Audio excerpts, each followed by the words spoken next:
اداکارہ رقم ادائیگی کیس میں ڈونلڈ ٹرمپ مجرم قرار، امریکی تاریخ میں پہلی بار کسی سابق صدر کو جرم ثابت ہونے پر سزا ہوگی۔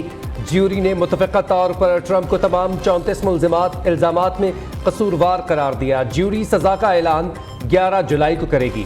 سابق امریکی صدر پر اداکارہ سٹارمی ڈینیلز کو ناجائز تعلقات چھپانے کے لیے $1,30,000 ادا کرنے کا الزام تھا۔ ڈونلڈ ٹرمپ نے فیصلہ مضحکہ خیز قرار دے دیا۔ سابق امریکی صدر نے کہا، بے قصور ہوں، آخر تک لڑیں گے۔ ٹرمپ کو صرف بیلٹ باکس کے ذریعے شکست دی جا سکتی ہے۔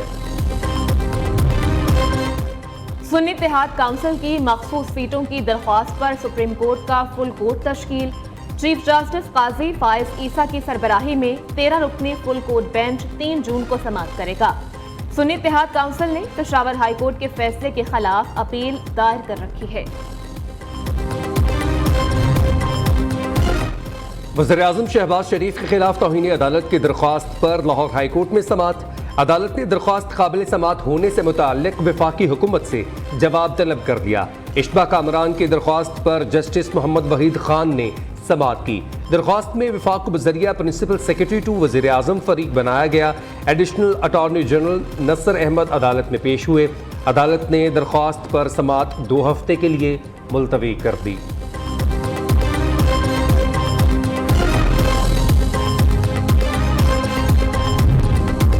£190 ملین ریفرنس کی سماعت اڈیالہ جیل میں جاری۔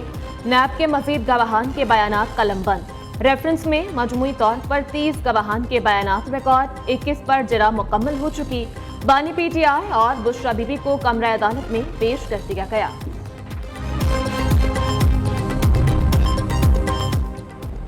Army chief general Syed Asim Munir سے آذربائیجان کے وزیر خارجہ جیہون بیرموف کی ملاقات۔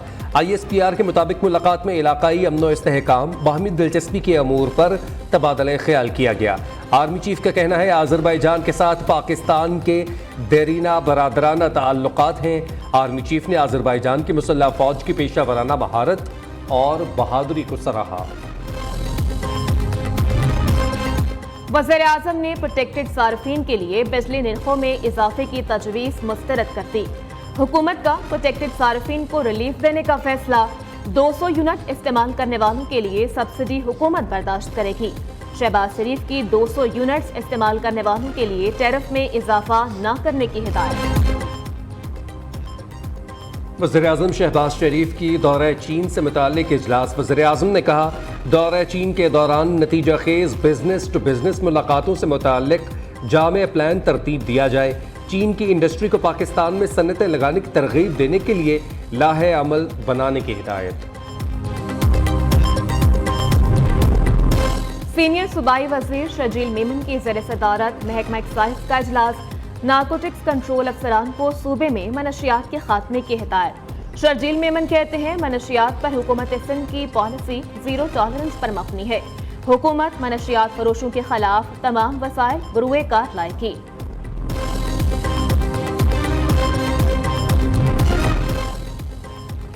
صدر مملکت آصف علی زرداری کے دورہ ایران کا امکان۔ پیپلز پارٹی ذرائع کے مطابق آصف علی زرداری ایرانی صدر ابراہیم رئیسی کی تعزیت کے لیے 1 روزہ دورے پر ایران جائیں گے۔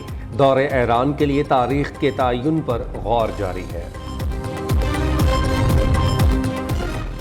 وزیر اعلیٰ پنجاب سے UN کے ریزیڈنٹ کوآرڈینیٹر محمد یحییٰ کی قیادت میں وفد کی ملاقات۔ تعلیم، صحت، زراعت اور دیگر شعبہ جات میں اشتراک مزید بڑھانے پر اتفاق۔ ملاقات میں UN کے اداروں کے تعاون سے جاری ترقیاتی منصوبوں پر تبادلہ خیال۔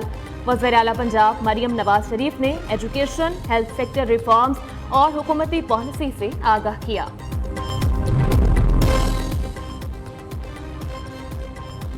نئے مالی سال کے بجٹ کی تیاریاں اہم مرحلے میں داخل۔ ڈپٹی چیئرمین پلاننگ کمیشن محمد جہاں زیب کی زیر صدارت سالانہ منصوبہ رابطہ کمیٹی کا اجلاس آج ہوگا۔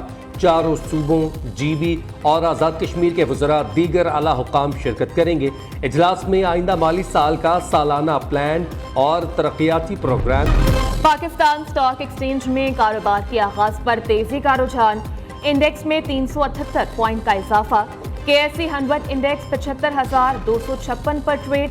ادھر انٹر بینک میں ڈالر 278 روپے 50 پیسے کی سطح پر برقرار۔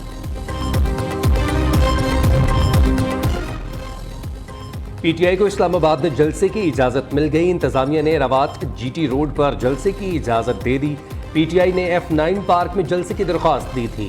اسلام آباد ہائی کورٹ نے درخواست پر ڈپٹی کمشنر کو فیصلہ کرنے کی ہدایت کی تھی.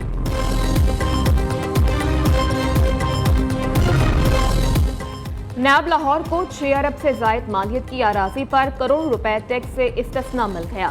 قومی احتساب بیورو لاہور کو stamp duty, capital value tax, withholding tax جمع کروانے سے آزادی مل گئی. نیب کو پنجاب لیکویڈیشن بورڈ سے خریدی گئی زمین کی سادہ کاغذ پر رجسٹری کی منظوری دے دی گئی. نیب لاہور ہیڈ کوارٹرز کی زمین کی رجسٹری مفت کرنے کی منظوری. بورڈ آف ریونیو پنجاب نے فل بورڈ کے دوسرے اجلاس میں ٹیکسز سے استثنا کی منظوری دی.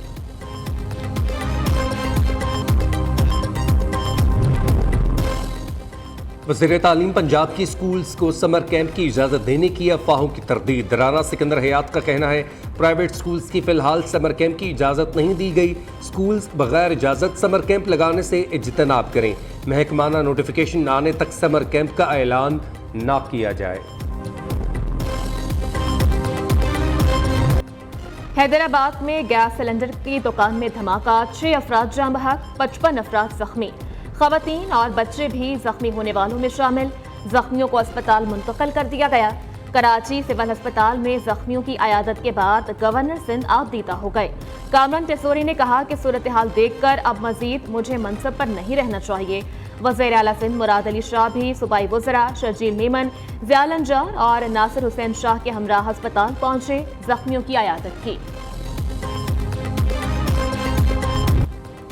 ملک کے بیشتر میدانی علاقوں میں سورج آج بھی سوا نیزے پر. موہنجو اور تربت 49، بہاولپور میں پارہ 47 ڈگری تک جا پہنچا. لاہور میں 45، پشاور 42، اسلام آباد 41 اور کراچی میں درجہ حرارت 40 ڈگری ریکارڈ کیا گیا. محکمہ موسمیات کے مطابق گلگت بلتستان، کشمیر، بالائی خیبر پختونخوا اور شمالی مشرقی پنجاب میں آندھی اور جھکڑ چلنے کا امکان. گزشتہ روز دادو، موہنجو تربت، سبی 49 درجہ حرارت کے ساتھ سب سے گرم علاقے رہے. سکھر اور بہاولپور میں پارہ 47 ڈگری ریکارڈ. اسرائیل کی رفح سمیت غزہ بھر میں بمباری جاری. وسطی غزہ میں 2 حملوں میں 11 افراد شہید. نصیرات کیمپ پر حملے میں 3 فلسطینی شہید. سیو دی چلڈرن چیریٹی کا کہنا ہے کہ رفح میں محفوظ علاقوں پر 4 دن سے جاری حملوں میں اسرائیلی فوج نے خواتین اور بچوں سمیت 60 سے زائد افراد کو شہید کیا. 7 اکتوبر سے غزہ پر اسرائیل کی جنگ میں 36,226 فلسطینی شہید ہو چکے. بیٹنگ چلی نہ بالنگ. انگلینڈ نے پاکستان کو چوتھے T20 میں 7 وکٹوں سے ہرا دیا. انگلینڈ نے 4 میچز کی سیریز 2-0 سے جیت لی. سیریز کے آخری میچ میں قومی ٹیم نے 158 رنز کا ہدف دیا. انگلش ٹیم نے ہدف 3 وکٹوں پر 16ویں اوور میں حاصل کر لیا.